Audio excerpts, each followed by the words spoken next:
Señal directa. Ya estamos de regreso y le agradezco muchísimo que usted tenga la amabilidad de seguirnos sintonizando en esta noche de jueves en las noticias. Está en el estudio con nosotras Rodolfo Guerrero, él es especialista en Derecho y Ciberseguridad y viene a hablarnos de este tema que está ahorita en boca de todos y que así va a seguir, Rodolfo, un buen rato, la inteligencia artificial, sus pros y sus contras. Bienvenido, Rodolfo, qué gusto tenerte en el estudio. Muchas gracias, querida Celia, como siempre es un placer enorme estar aquí en Canal 44, la señal informativa y por supuesto compartir estos temas. Definitivamente la inteligencia artificial está marcando un antes y un después y más con todo lo que se ha dado desde que inició este año 2023. Claro, el despegue de los chats GPT que ya están pues acelerando sus capacidades día con día. Y Rodolfo, tú vienes de dar unas charlas en Talentland y hace un ratito veíamos una pieza informativa de mi compañera Elizabeth Ortiz justamente del Talentland, de los beneficios, por ejemplo, y entre otras cosas, para la accesibilidad a servicios y a educación de personas con discapacidad gracias a la inteligencia artificial. Es una línea muy delgada entre los usos positivos y los nocivos en esto, pero siempre hay que buscar lo que llegó a potenciar nuestras capacidades humanas. Platícanos un poco de esto, Rodolfo. Fíjate, querida Celia y auditorio, cuando hablamos de inteligencia artificial hay que entenderlo de la manera más simple como expresaba en el 56 John McCarthy, precursor de todos estos temas de avance tecnológico, en donde decía, la inteligencia artificial es el arte o es el resultado de volver a las máquinas inteligentes. Entonces la inteligencia artificial es este tema en donde hay una automatización, en donde hay un sinfín de variables, en donde podemos encontrar la robótica, por ejemplo, podemos encontrar sistemas expertos, podemos encontrar drones, pero todo eso se debe a que hubo un tratamiento adecuado, una articulación adecuada, una gobernanza adecuada de datos. Los datos son la clave inicial. Tenemos datos, tenemos algoritmos que parten para resolver una tarea en lo específico y de ahí tenemos una inteligencia artificial, un tema que va a interactuar y va a aprender y va a ser mejor con esa interacción con nosotros. Por eso las redes sociales digitales, las aplicaciones, las plataformas y mercados electrónicos hoy por hoy son mejores por la interacción que tenemos nosotros con ellos. Y evidentemente la tecnología en general, no solamente la inteligencia artificial como tal, no es negativa, al contrario, Censo, es totalmente positiva, claro, pero debe de ser totalmente conceptualizada, vista de forma objetiva como herramienta, porque cuando nosotros estamos exentos o nosotros nos apartamos de la línea de conocer los detalles finos, ahí las cosas van a empezar a pronunciar de forma equivocada. Tú me acabas de decir un ejemplo muy importante con esta nota de Elizabeth Ortiz, que es las bondades de la inteligencia artificial vista como una herramienta para la inclusión, para la democratización, por ejemplo, de temas técnicos, en temas, por ejemplo, contables, médicos, jurídicos. Bueno, entonces eso es la parte adecuada. La parte negativa, ¿cuál es? En donde indiscutiblemente el ser humano produce cosas a su imagen y semejanza. ¿Qué quiero decir con esto? En la tecnología encontramos sesgos. Encontramos cómo la naturaleza humana también refleja prejuicios, refleja deseos que no son compatibles con la colectividad, de manera tal que en la actualidad encontramos cómo ChatGPT tiene sesgos. Tiene sesgos de género, tiene sesgos algorítmicos, en donde al final podemos tener graves resultados en perjuicio del grueso de la población. Entonces, ¿qué se tiene que hacer? Bueno, pues se tiene que hacer en primer término el uso adecuado de las tecnologías y en segundo término el perfeccionamiento de esta a partir de quien es el que la da a conocer. En este caso, en el caso concreto de ChatGPT, OpenIA. Pero de esa manera entonces entendemos cómo la inteligencia artificial hoy por hoy tiene que ser vista a detalle y con ello también el estricto y apegado deber del derecho. El derecho tiene que estar en acompañamiento continuo con las tecnologías. Si no es así, entonces de repente aparece una declaratoria de más de 1000 personas de la industria tecnológica como Elon Musk, como Steve Wozniak, en donde te dicen, no, paren todo, la inteligencia artificial es peligrosa, ¿no? O está teniendo un crecimiento extraordinario. No, no, no. Tal vez y solo tal vez se están dando cuenta que la tendencia hoy es que tendrían que haber robustecido más el aspecto legal y ético, cosa que no se hizo. Claro, y has mencionado un par de palabras clave que me parece que tienen que jugar un papel central en este debate de la inteligencia artificial. El derecho y la ética, Rodolfo. Claro. Todo lo que se plantea a raíz de estos avances tecnológicos tienen que tener una, digámosle, curaduría ética total. Totalmente. Si tenemos en cuenta eso, nos daremos como resultado que tendremos estas herramientas acorde a que, por ejemplo, el día de hoy la Suprema Corte de Justicia de la Nación ha diseñado un sistema que puede encontrar el auditorio como Julia. Julia, Suprema Corte, lo pueden poner en Google, por ejemplo, y va a dar una suerte de un sistema que permite con lenguaje cotidiano poder acceder a tesis aisladas y jurisprudencias. Entonces eso es empoderar al usuario que carece de conocimientos jurídicos y que quiere encontrar cosas que le puedan servir. Primera innovación a favor de, y obviamente haciendo el debido tratamiento de la información.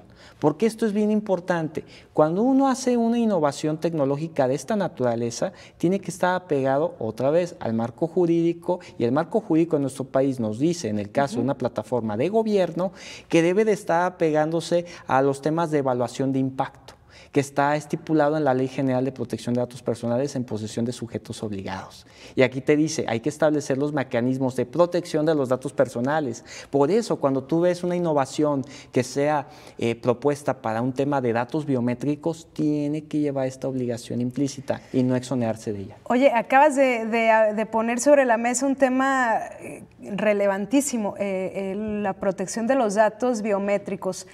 Ahora mismo, claro, hay aplicaciones o incluso ya instituciones bancarias que tienen o te piden este tipo de datos, pero ¿qué decir de las aplicaciones que están ahora siendo utilizadas por un montón de personas como el TikTok, que tienen filtros, Totalmente. Que están escaneando la cara de las personas para, sin duda, hacer uso de estos datos biométricos y de estos modelos humanos sin que nos avisen qué están haciendo con esto ahí? No hay ninguna garantía ni información de qué van a hacer con estos datos que están tomando. Fíjate, querida Celia, que indiscutiblemente invito al auditorio a las colaboraciones que tengo semanalmente con el NSC Iberoamérica. Les mando un gran saludo a todo el equipo de trabajo. Y por supuesto la charla que di ayer en Talentland sobre algoritmos e inteligencia artificial en la esfera del derecho. ¿Por qué? Porque esto último que acabas de decir hace alusión a esta popularización del uso de aplicaciones y sus filtros de belleza. Es que quiero ver cómo me vería, que estuviera ojos de color rubio, pelirrojo, cuando pelirroja. Esté viejita, ¿no? Y ya está, sí.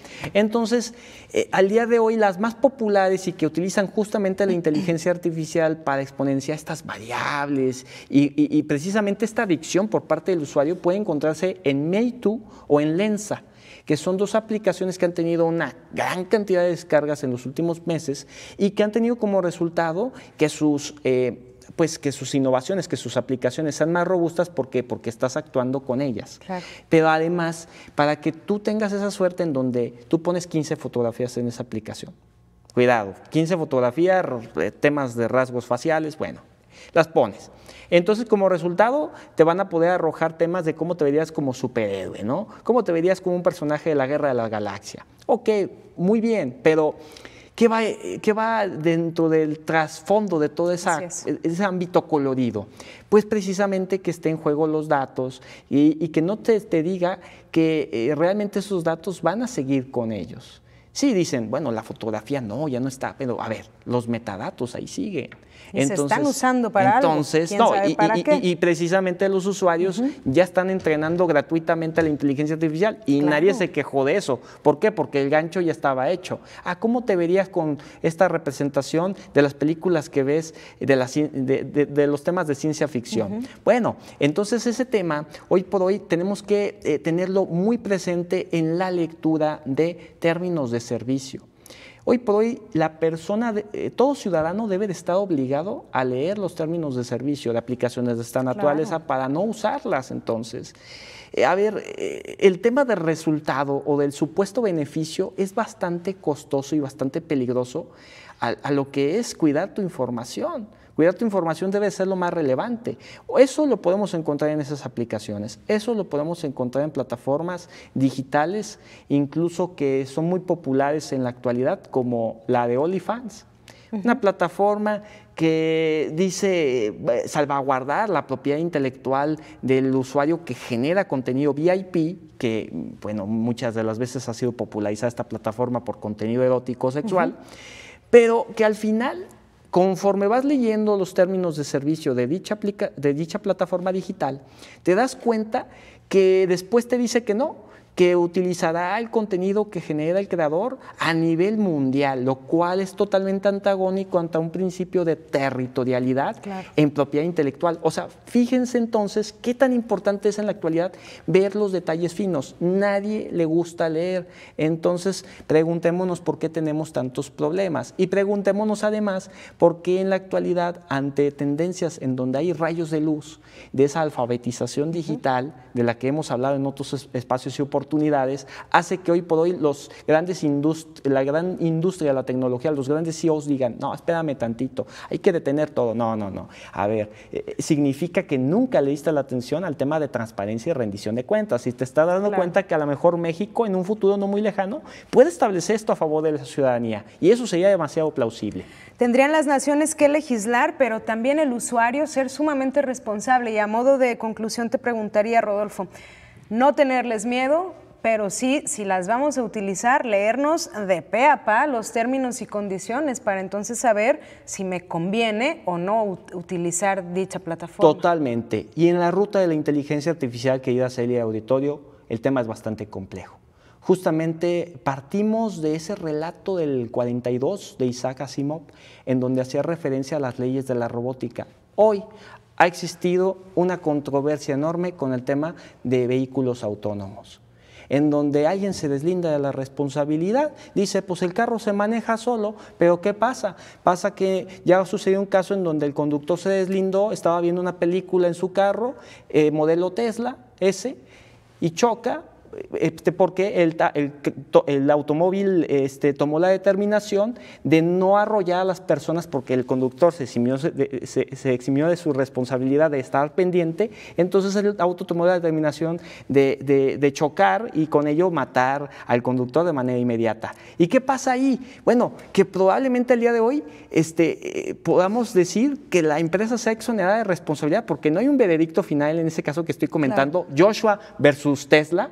Y al final, ¿qué te dice eso? La gran reflexión es que por más autónomo que sea el sistema, jamás deberá una persona de carne y hueso eximirse de la responsabilidad. O sea, es decir, es que ya el sistema ya es suficientemente inteligente. A ver, pero tú tienes por qué deslindarte de la responsabilidad que te corresponde. Sí. Y eso lo vemos en un tema concreto de esta naturaleza y lo vamos a ver conforme pase el tiempo con la justicia, por ejemplo, con esa aprobación del Código Nacional de Procedimientos Civiles y Familiares que marca un parteaguas en temas de justicia digital. Bueno, pero que no se exima de responsabilidad el juez de hacer su responsabilidad, porque por más inteligente que sea un sistema, siempre tendrá que estar una persona. Si la persona tiene conocimiento de cómo funciona la tecnología, el tema no es que la inteligencia artificial va a dominar al ser humano, el ser humano va a dominar a la inteligencia artificial.